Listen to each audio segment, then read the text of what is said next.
kubijanye n'inzandiko ndangamuntu dufate ajya attestation asanzwe no kwandika abavutse n'abagira ama mariage no kwandika n'abitavye Imana naho nyene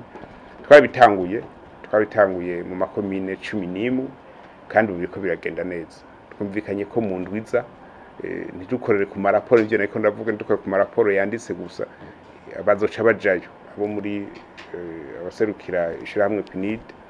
abaserukira ubushikiranganji eka n'abaserukira ishirahamwe societe yadufashije kugira logiciel iri kuyadufasha ivyo vy'indiko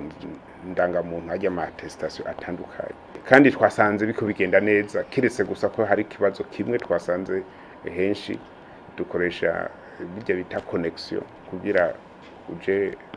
ku buhinga ngurukana bumenyi kuko turiko turakora ubu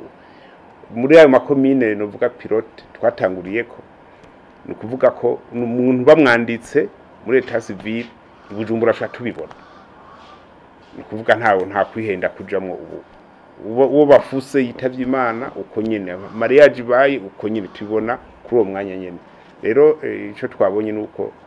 hari kibazo kijanye n'amafibre optique turiko turaba ico twokora mugabo ntango ni nziza muri ayo makomine 11 intango ni nziza tubiraboneka yuko turiko turatera imbere muri ico gisata kwanze twayiko turavuga ko tworaba mu misiza aho twokura uburyo kugira n'andi makomine tutaratangura amaese dutangure naho nyene kandi birashoboka navyo nyene